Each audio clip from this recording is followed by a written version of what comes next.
প্রিয় শিক্ষার্থীবৃন্দ, police lines school and college কর্তৃক আয়োজিত দূরশিক্ষণ ক্লাসে তোমাদেরকে স্বাগত। তোমরা এখন দ্বিতীয় বর্ষের শিক্ষার্থী, দ্বাদশ মানবিক। তোমাদের আজকের বিষয়বস্তু ভারতীয় উপমহাদেশে মোগল শাসন। কোন উপমহাদেশে কোন শাসন? ভারতীয় উপমহাদেশে মোগল শাসন।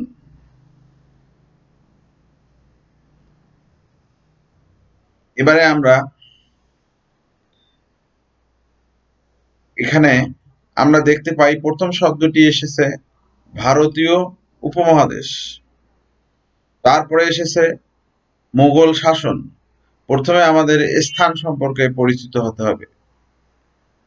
ইতিহাস জ্ঞান সম্পর্কে, ইসলামের ইতিহাস জ্ঞান সম্পর্কে সুন্দর ধারণার জন্য মানচিত্র জ্ঞান অপরিহার্য। এই মানচিত্র জ্ঞান না থাকার জন্য বেশি দিন মনে রাখতে পারো না। এই জন্য আজকের আলোচনার বিষয়বস্তুর প্রথমেই আমি তোমাদেরকে ভারতীয় উপমহাদেশের ভৌগোলিক অবস্থান জানানোর চেষ্টা করব। আমরা দেখতে পাচ্ছি একটি মানচিত্র। কিসের মানচিত্র? একটি পৃথিবীর মানচিত্র, রাজনৈতিক মানচিত্র। আমাদের বিষয়বস্তু হচ্ছে ভারতীয় উপমহাদেশ। এখানে মহাদেশের কথা বলা হয়নি। তোমরা জানো পৃথিবীতে 7টি মহাদেশ আছে, তার মধ্যে আমরা হচ্ছি এশিয়া মহাদেশের অধিবাসী। এশিয়া মহাদেশকে যে বিভক্ত করা হয়েছে তার মধ্যে ভারতীয় উপমহাদেশ, এটি মহাদেশ নয়, এটা উপমহাদেশ, ভারতীয় উপমহাদেশ। মূলত আধুনিক রাষ্ট্র আমাদের দেশ বাংলাদেশ, ভারত এবং পাকিস্তান, এই 3টি রাষ্ট্রের সম্মিলিত নাম হচ্ছে ভারতীয় উপমহাদেশ। কোন কোন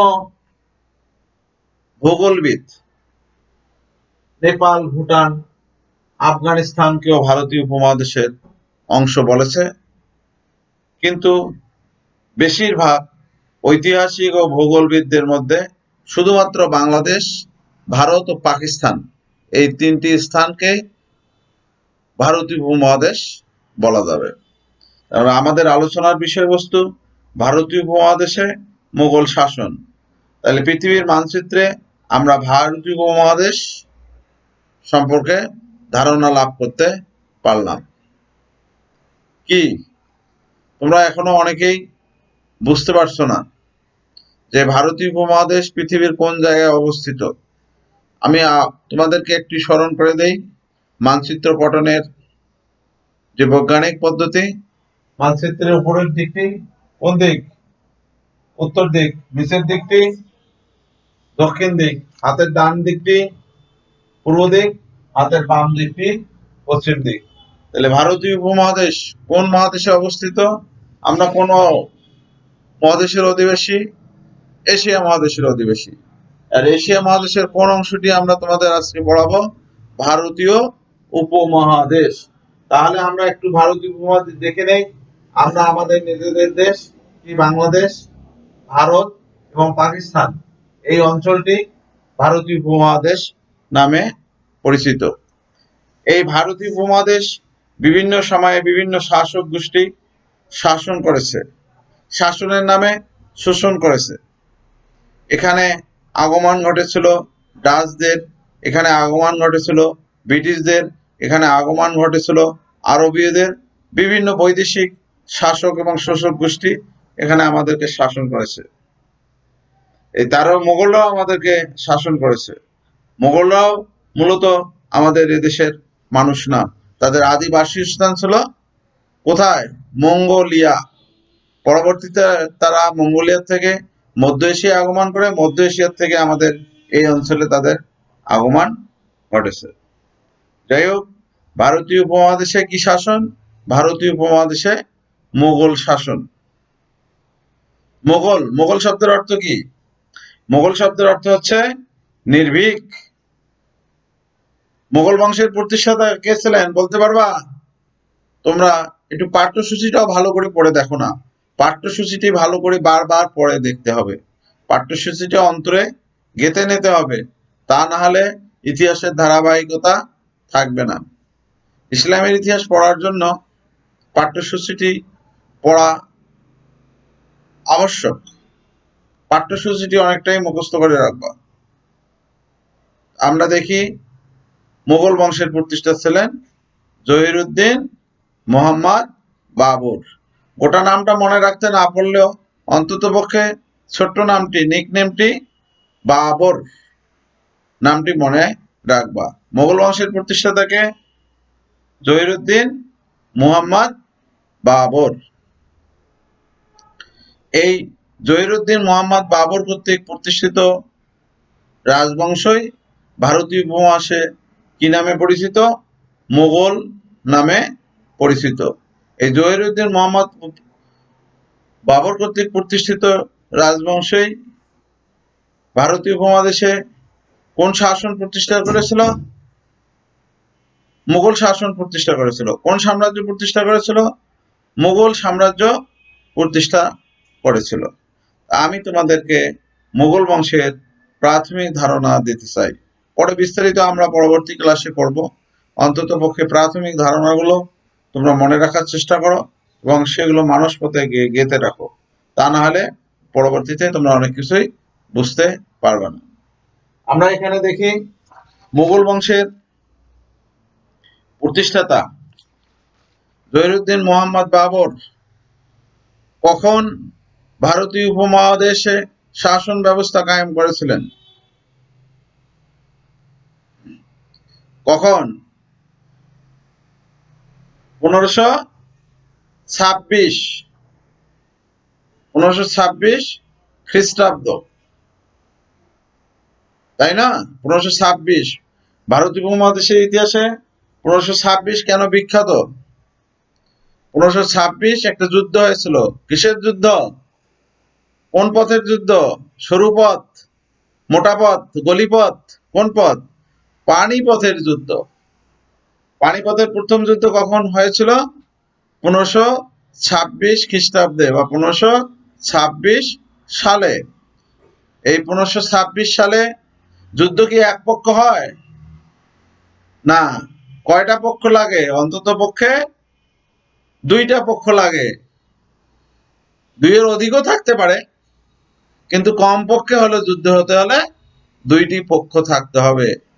এই 1526 সালে ভারতীয় উপমহাদেশে যে পানিপথের যুদ্ধ হয়েছিল, সেই এক পক্ষে ছিল, বিজিত শক্তির পক্ষে ছিল কে?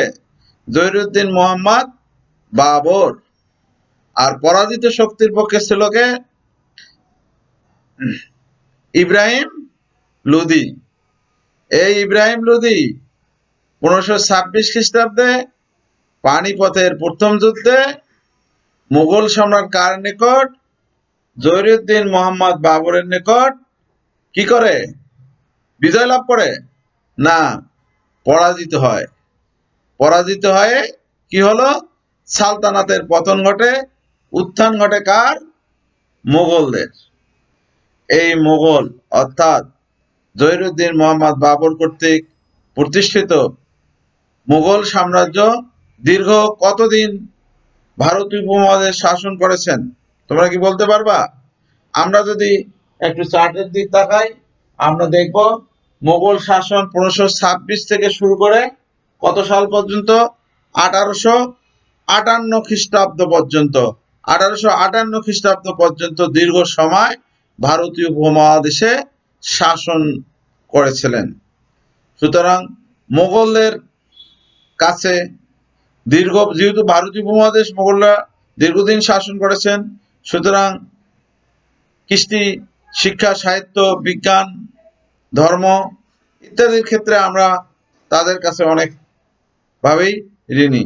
বিশেষ করে মুঘল স্থাপত্য আমাদেরকে আজও আশ্চর্যভাবে স্মরণ করিয়ে দেয়। কি মুঘল স্থাপত্য? দু একটা স্থাপত্যের নাম বলতে পারবা? যেমন সম্রাট শাহজাহান নাম শুনেছো? শাহজাহান কে ছিলেন? মোগলদের একজন অন্যতম সম্রাট ছিলেন। শাহজাহান কি করেছিলেন? কি কি স্থাপন করেছিল? তোমরা বলতে পারবা? সম্রাট শাহজাহান তাজমহল, তাজমহল তৈরি করেছিলেন। তার মানে তাজমহলের নির্মাতা হচ্ছেন সম্রাট শাহজাহান। নির্মাতা বলতে তার অর্থায়নে তৈরি হয়েছে তাজ, যেটা পৃথিবীর ইতিহাসে আশ্চর্যজনক।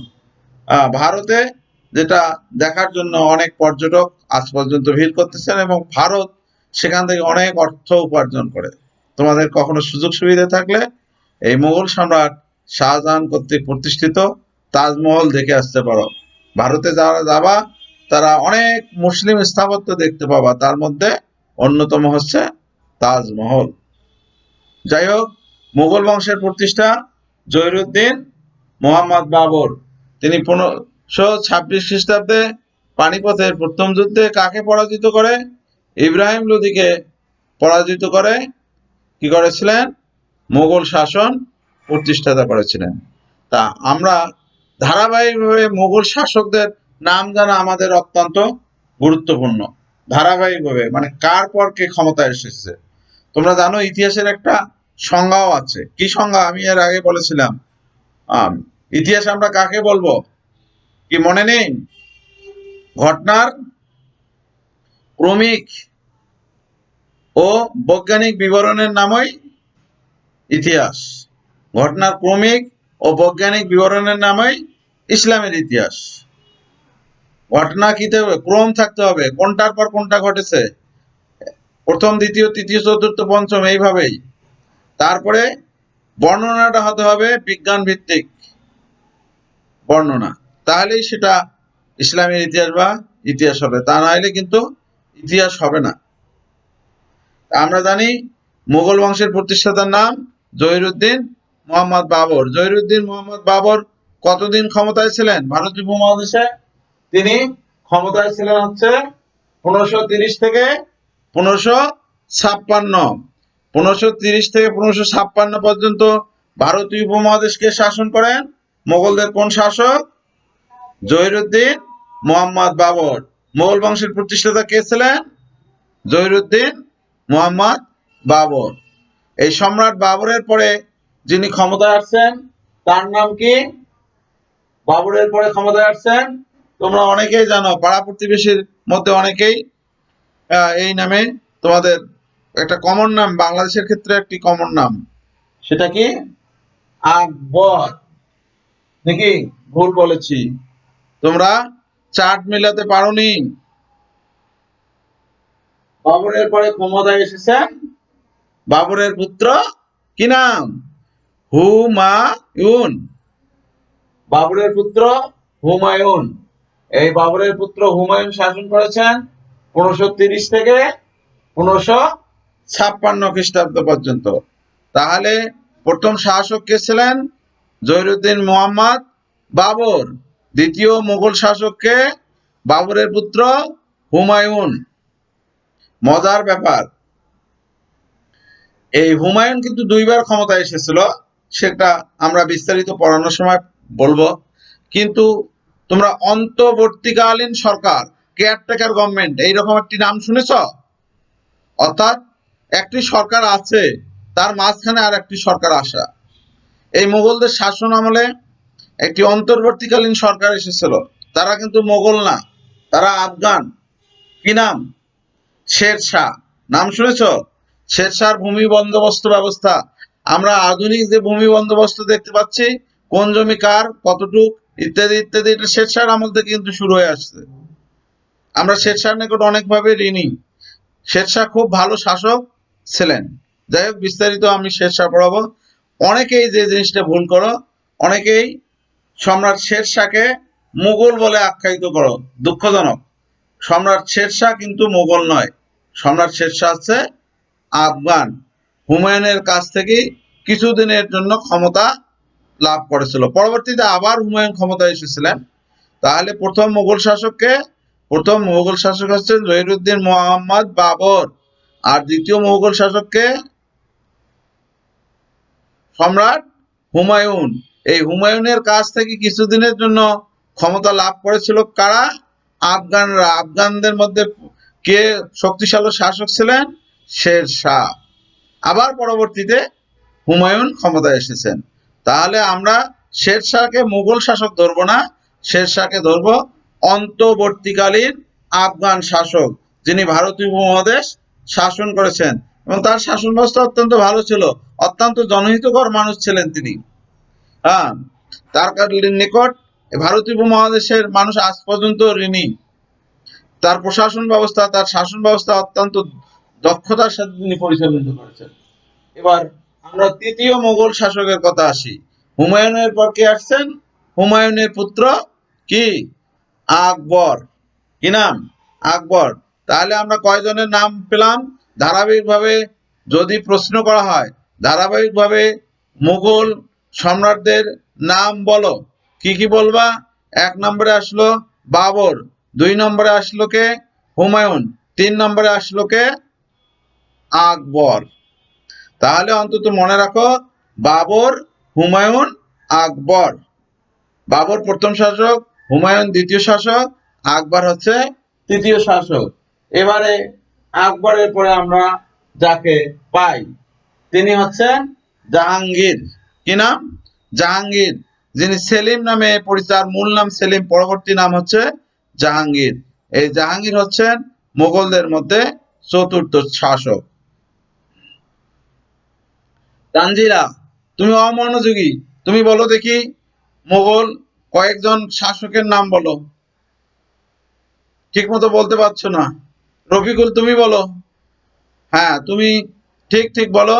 বাবর, হুমায়ুন, আকবর এবং জাহাঙ্গীর। তাহলে আমরা আবার সমসুরে সবাই বলি, মুঘল শাসকদের নাম হচ্ছে 1 নম্বরে হচ্ছে বাবর, 2 নম্বরে হুমায়ুন, 3 নম্বরে হচ্ছে আকবর, 4 নম্বরে হচ্ছে জাহাঙ্গীর। কয়জন শাসকের নাম পেলাম আমরা এ পর্যন্ত? 4 জন শাসকের নাম পেলাম। এবার 5 নম্বর শাসক কে হতে পারে? এই সম্রাট জাহাঙ্গীরের এই পুত্র সম্রাট শাহজাহান। আমি ক্লাসের প্রথমে শাহজাহান সম্পর্কে বলেছিলাম। হ্যাঁ, ভারতীয় উপমহাদেশের ইতিহাসে সম্রাট শাহজাহান কিসের জন্য বিখ্যাত? স্থাপত্যের ইতিহাসে আজ পর্যন্ত যতগুলো মুসলিম শাসক এসেছেন, শুধু কি বলে মুঘলদের মধ্যেই নয়, অন্য যে কোনো মুসলিম শাসকের মধ্যে স্থাপত্যের ক্ষেত্রে অন্যতম ছিলেন এই সম্রাট শাহজাহান। সম্রাট শাহজাহানের তাজমহল, আগ্রার তাজমহল যদি তোমরা কখনো দেখতে যাও, দেখবা সেটা আজও উজ্জ্বল চকচক করছে। সেটা দিয়ে ভারত অনেক পর্যটন ক্ষেত্রে অনেক আয় করে। বিশ্বের বিভিন্ন দেশের মানুষ ভারত আসলে কি হয়, অন্তত পক্ষে সম্রাট শাহজাহান কর্তৃক নির্মিত এই তাজমহল দেখতে যায়। তোমরাও কখনো সুযোগ পেলে তাজমহল দেখতে যাবা। অর্থাৎ লেখাপড়া শুধু ওই মুখে বললে বা বই পড়লেই হবে না, প্র্যাকটিক্যালি আমাদের যদি সুযোগ থেকে থাকে, আমরা যদি দেখে আসতে পারি কোনো কিছু স্থাপনা, তাহলে এটা আরো দীর্ঘদিন মনে থাকবে, মানুষ পটে থাকবে। সুতরাং কারো কখনোই কোনো সুযোগ ঘটলে অন্তত পক্ষে আমাদের সাবকন্টিনেন্ট অর্থাৎ ভারতীয় উপমহাদেশে যেগুলো মুসলিম স্থাপত্য আছে সেগুলো কোনো এক সময় দেখে আসবা। অবশ্য আমার সুযোগ সেটা হয়নি এ পর্যন্ত। যাই হোক, এই সম্রাট শাহজাহানের পরে ক্ষমতায় আসছেন কে? আওরঙ্গজেব। কে ক্ষমতায় আসছেন? সম্রাট শাহজাহানের আর এক সম্রাট শাহজাহানের পুত্র আওরঙ্গজেব। তাহলে আমি যদি বলি কয়েকজন উল্লেখযোগ্য মুঘল শাসকের নাম বলো, তোমরা নিশ্চয়ই বলবা যে 1 নম্বরে হচ্ছে বাবর, 2 নম্বরে হুমায়ুন, 3 নম্বরে আকবর, 4 নম্বরে কে? জাহাঙ্গীর, 5 নম্বরে হচ্ছে শাহজাহান, 6 নম্বরে হচ্ছে কে? আওরঙ্গজেব। আমি এখানে থামলাম এই জন্যই যে বাবর থেকে শুরু করে আওরঙ্গজেব পর্যন্ত এরা অত্যন্ত দুদণ্ড প্রতাপশালী শাসক ছিলেন। এই আওরঙ্গজেবের পরবর্তী যারা শাসক ছিল তারা নিঃসন্দেহে একটু দুর্বল থেকে দুর্বলতর হয়ে গিয়েছিল। অর্থাৎ উত্থান হয়েছিল সম্রাট বাবরের মাধ্যমে। অর্থাৎ যার উত্থান আছে তার পতন আছে, যার শুরু আছে তার শেষ আছে। যদিও মুঘল সাম্রাজ্য প্রতিষ্ঠিত হয়েছিল কত সালে? 1526। কিসের যুদ্ধ? পানিপথের প্রথম যুদ্ধ। আর এদের পতন ঘটেছিল ব্রিটিশদের মধ্য দিয়ে কত সালে? 1858 সালে। আচ্ছা, আমরা পরবর্তীতে এদের পতনের ইতিহাসটি সংক্ষিপ্তভাবে বলবো। আমরা এখন দেখি সর্বশেষ কোন শাসকের কথা বললাম? আওরঙ্গজেব। আওরঙ্গজেবের পরে ক্ষমতায় আসছেন মুয়াজ্জেম। আওরঙ্গজেবের পরে কে ক্ষমতায় আসছেন? এই মুয়াজ্জেম। এই মুয়াজ্জেম থেকে শুরু হয়েছে দুর্বল শাসন ব্যবস্থা। শাসন ব্যবস্থা, পূর্বের যে শাসকদের নাম বললাম, পূর্বের যে সম্রাটদের নাম বললাম, তারা হচ্ছে অত্যন্ত দুদণ্ড প্রতাপশালী শাসক ছিলেন মোগলদের মধ্যে। কিন্তু পরবর্তী শাসক অর্থাৎ মুয়াজ্জিমের সময় থেকে মুঘল শাসন ব্যবস্থা আস্তে আস্তে দুর্বল হতে থাকে। মুয়াজ্জিমের পরে কে ক্ষমতায় আসছেন? মুয়াজ্জিমের পরে ক্ষমতায় আসছেন জাহাঙ্গীর শাহ। নামগুলো একটু কঠিন। কি শাহ? জাহাঙ্গীর শাহ। জাহাঙ্গীরের পরে কে ক্ষমতায় আসছেন? জাহাঙ্গীরের পরে ক্ষমতায় আসছেন ফররুখশিয়ার। ফররুখশিয়ারের পরে ক্ষমতায় আসছেন কে? রকিবউদ্দৌলা। রকিবউদ্দৌলার পরে ক্ষমতায় আসছেন কে? কে আসছেন? মোহাম্মদ শাহ। মোহাম্মদ শাহের পরে ক্ষমতায় আসছেন আলী গৌর। আলী গৌরের পর ক্ষমতায় আসছেন কে? ক্ষমতায় আসছেন আলী গৌরের পর? আলী গৌরের পর ক্ষমতায় আসছেন মোহাম্মদ ইব্রাহিম, রফিকুদ্দৌলা, আহমদ শাহ, আকবর শাহ ইত্যাদি। আমরা 18 জন মুঘল শাসকের নাম পাই। প্রথম শাসক হচ্ছে জয়নুদ্দিন মুহাম্মদ বাবর। তাহলে প্রথম শাসক যদি জয়নুদ্দিন মুহাম্মদ বাবর হয়, কত সালে তিনি মুঘল সাম্রাজ্য প্রতিষ্ঠা করেছেন? 1526 খ্রিস্টাব্দে। কোন যুদ্ধে বিজয় লাভ করে? পানিপথের প্রথম যুদ্ধ। পানিপথের প্রথম যুদ্ধ কত সালে হয়েছিল? 1526 খ্রিস্টাব্দে। কার কার সাথে যুদ্ধ হয়েছিল? ইব্রাহিম লোদি, অর্থাৎ সালতানাতের লোদি বংশের সর্বশেষ শাসক, সালতানাতের সর্বশেষ শাসক, যা তোমরা ইতিমধ্যেই পড়েছো। তার কাছ থেকে ক্ষমতা লাভ করেছেন জয়নুদ্দিন মুহাম্মদ বাবর। অর্থাৎ 1526। এদের পতন কখন ঘটেছিল? যেটা আগেই বলেছি, 1857 না, 1857। ভারতীয় উপমহাদেশে একটা বড় ধরনের যুদ্ধ হয়েছিল। এই যুদ্ধের পরবর্তী সময়ে 1858 সালে এদের একবারে সব শেষ, একলে ধুয়ে মুছে সব শেষ। এদের একবারেই পতন ঘটেছে। সর্বশেষ দ্বিতীয় বাহাদুর শাহ, নাম শুনেছ? কি নাম? দ্বিতীয় বাহাদুর শাহ। ইনি শাসন ব্যবস্থা নামকা অবস্থায় 1837 থেকে 1858 খ্রিস্টাব্দ পর্যন্ত ভারতীয় উপমহাদেশের নামকা অবস্থায় মুঘল শাসক ছিলেন, মুঘল সম্রাট ছিলেন। কিন্তু আসল শাসন ব্যবস্থা কার হাতে ছিল? ওই ব্রিটিশ ইস্ট ইন্ডিয়া কোম্পানির হাতে, ব্রিটিশদের হাতে। সুতরাং উত্থান ঘটেছিল জহিরুদ্দিন মোহাম্মদ বাবরের মধ্য দিয়ে, আর পতন ঘটেছিল কার মধ্য দিয়ে? পতন ঘটেছিল দ্বিতীয় বাহাদুর শাহর মধ্য দিয়ে।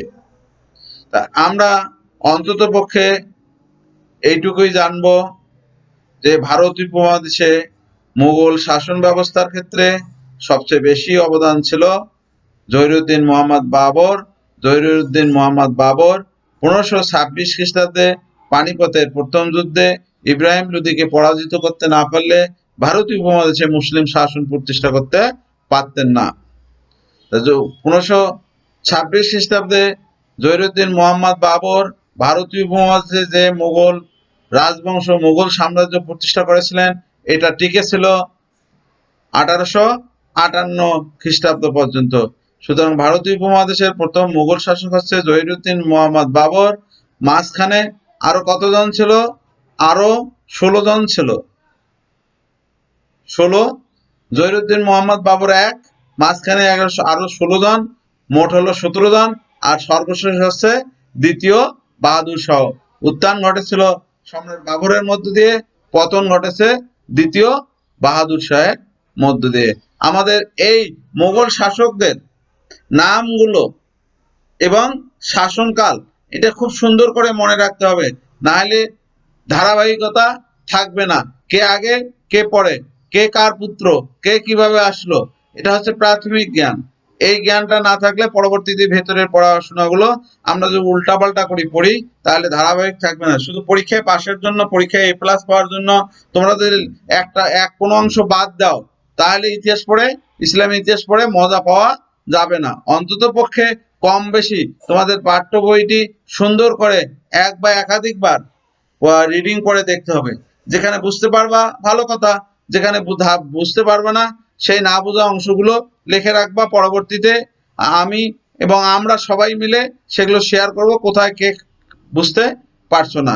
তাহলে এমনি একাধিকবার পড়লে দেখা যাবে তোমার কাছে জিনিসগুলো অত্যন্ত সহজ মনে হবে।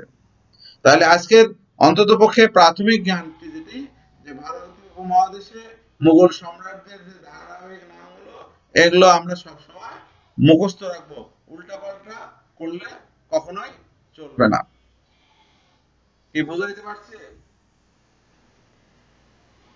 তোমাদের পড়াশোনা কেমন হচ্ছে? দুই একজন অমনোযোগী মাঝে মধ্যে ক্লাসেও আসো না। মাঝে মধ্যে ক্লাসে না আসলে পড়াশোনার ধারাবাহিকতা থাকে না। আর মনে করো যে আমরা শুধু পরীক্ষায় পাশের জন্য পড়াশোনা করতে হবে তা নয়, জ্ঞান অর্জনের জন্য যে যেখানেই থাকো জ্ঞান অর্জনের জন্য পড়াশোনা করতে হবে। জ্ঞান অর্জনের জন্য আমরা পড়াশোনা করতে হয়, তাহলে প্রতিষ্ঠিত মানুষ হইতে পারবো, সৎ মানুষ হইতে পারবো, ব্যক্তি জীবনে উন্নতি করতে পারবো। আর যদি তোমরা কোনো কিছু বাদ দিয়ে পড়ো তাহলে সেখানে হয়তো পরীক্ষায় পাস হবে, কিন্তু তোমার জ্ঞানের পরিধি ওইভাবে বাড়বে না। যাই হোক, আমি আর দুই একটা কথা বলি, তোমরা এগুলো হোমওয়ার্ক লিখে নিয়ে নাও। পানিপথের প্রথম যুদ্ধ। পানিপথের প্রথম যুদ্ধ কত সালে হয়েছিল বলো দেখি? হ্যাঁ, 1526 খ্রিস্টাব্দে বা সালে বললে অসুবিধা নেই। কার কার মধ্যে হয়েছিল? জহিরুদ্দিন মোহাম্মদ বাবর। জহিরুদ্দিন মোহাম্মদ বাবর কোন বংশের প্রতিষ্ঠাতা? হ্যাঁ, মুঘল বংশের প্রতিষ্ঠাতা। তাহলে এই মুঘল বংশের প্রতিষ্ঠাতা কাকে পরাজিত করেছিল? সালতানাতের সর্বশেষ শাসক, লোদি বংশেরও সর্বশেষ শাসক। হ্যাঁ, ইব্রাহিম লোদি। ইব্রাহিম লোদিকে পরাজিতের মধ্য দিয়ে জহিরুদ্দিন মোহাম্মদ বাবর ভারতীয় উপমহাদেশে মুঘল শাসন প্রতিষ্ঠা করেছিল। তার প্রতিষ্ঠিত সাম্রাজ্য কতদিন টিকেছিল? হ্যাঁ, 1526 থেকে শুরু করে 1858 খ্রিস্টাব্দ পর্যন্ত। কয়েকজন উল্লেখযোগ্য মুঘল শাসকের আমরা যদি নাম বলি, চারটা লিখে নিবা, কয়েকবার লিখবা। এক নম্বর হচ্ছে বাবর, দুই নম্বর হচ্ছে হুমায়ুন, তিন নম্বর আকবর, চার নম্বর জাহাঙ্গীর, পাঁচ নম্বর শাহজাহান, ছয় নম্বর হচ্ছে আওরঙ্গজেব। আওরঙ্গজেব পর্যন্ত আমি থেমে গেলাম কেন? হ্যাঁ, তুমি ঠিকই বলেছো যে আমার থেমে যাওয়ার কারণ হচ্ছে এই ছয়জন মুঘল সম্রাট অত্যন্ত দুদণ্ড প্রতাপশালী শাসক ছিলেন, তারা সফল শাসক ছিলেন। পরবর্তীতে আওরঙ্গজেবের পর থেকে কে মুয়াজ্জেমের থেকে শুরু করে সর্বশেষ শাসক দ্বিতীয় বাহাদুর শাহ পর্যন্ত এরা খুব একটা কাজের কাজ করতে পারে নাই। বিদেশি শক্তি মুঘলদেরকে অনেকটাই পরাজিত করেছে, এরা নামকা অবস্থায় ছিল। যাই হোক, এই মুয়াজ্জেমের পর যারা ছিলেন তারা অল্প দিন করে ক্ষমতায় টিকেছিলেন, কিন্তু যার উত্থান আছে তার পতন আছে। অনুরূপ ভাবে মুঘলদেরও একদিন পতন ঘটেছিল দ্বিতীয় বাহাদুর শাহের মধ্য দিয়ে। কত সালে? 1857 সালে যুদ্ধের পরবর্তী সময় পর্যন্ত, অর্থাৎ 1858 সাল পর্যন্ত মুঘলরা নামকা অবস্থায় টিকেছিলেন। এই মুঘলদের ইতিহাসে যা তোমাদেরকে একটু ভালো করে পড়তে হবে সেটা হচ্ছে মুঘল বাবরের মধ্যে হচ্ছে পানিপথের প্রথম যুদ্ধ। তাছাড়া আরো বাবরের সময় বেশ কয়েকটি যুদ্ধ সংঘটিত হয়েছিল। একটা হচ্ছে খানওয়ার যুদ্ধ। কিসের যুদ্ধ? খানওয়ার যুদ্ধ। পানিপথের প্রথম যুদ্ধ হয়েছিল 1526 খ্রিস্টাব্দে, খানওয়ার যুদ্ধ 1527 খ্রিস্টাব্দে। তাছাড়া আরো একটি দুর্গ জয় করেছিলেন বাবর, যেটা অন্য কেউ জয় করতে পারেননি, কান্দেরি দুর্গ জয়। এই দুর্গটি জয় হয়েছিল 1528 খ্রিস্টাব্দে। আরো একটি যুদ্ধ হয়েছিল সম্রাট বাবরের সাথে আফগানদের, একটা যুদ্ধ হয়েছিল হয়েছিল যে যুদ্ধটার নাম হচ্ছে বগুড়ার যুদ্ধ 1529 খ্রিস্টাব্দে। তাহলে সম্রাট বাবর অত্যন্ত করিতকর্মা মানুষ ছিলেন, হ্যাঁ যুদ্ধবাজ ছিলেন, কিন্তু তিনি এই জন্যই যুদ্ধ করেছেন তার সাম্রাজ্যকে সুসংহত করার জন্য। তাহলে এখানে আমরা তার শাসনামলে সংগঠিত সংঘর্ষগুলো যুদ্ধগুলো দেখি, কি কি যুদ্ধ? পানিপথের প্রথম যুদ্ধ, খানুয়ার যুদ্ধ, বগুড়ার যুদ্ধ ইত্যাদি। আমরা এই যুদ্ধগুলো একটু ভালো করে দেখব। তারপরে হচ্ছে হুমায়ুনের সময় একটি উল্লেখযোগ্য যুদ্ধ হয়েছিল, যে যুদ্ধটার নাম হুমায়ুন ও শের শাহের মধ্যে সংগঠিত সংঘর্ষ। এই হুমায়ুন ও শের শাহের মধ্যে যে সংগঠিত সংঘর্ষ হয়েছিল এবং হুমায়ুনকে পরাজিত করে আফগান নেতা শের শাহ ক্ষমতায় এসেছিলেন, সেটা আমাদেরকে ভালো করে জানতে হবে। মাঝখানে আমি বলেছিলাম যে শের শাহ হচ্ছে অন্তর্বর্তীকালীন শাসক। শের শাহের মধ্যে এখানে উল্লেখযোগ্য শের শাহের রাজ্য বিজয়, জনহিতকর কার্যাবলী এবং শাসন ব্যবস্থা। শের শাহের যে শাসন ব্যবস্থা, শের শাহের যে জনহিতকর কার্যাবলী, সেইগুলো ভারতীয় উপমহাদেশে আজও আমরা কি পুরাতন বইপত্র আমরা যদি পর্যালোচনা করি, সেগুলো অনেকটাই এখনো বিদ্যমান। তার এই ধারাবাহিকতায় আধুনিক ভূমি ব্যবস্থা। তারপরে আমরা দেখি মহামতি আকবর। আকবর কি করেছিলেন? আকবরের সময় আর একটা পানিপথের যুদ্ধ হয়েছিল, সেটা কত?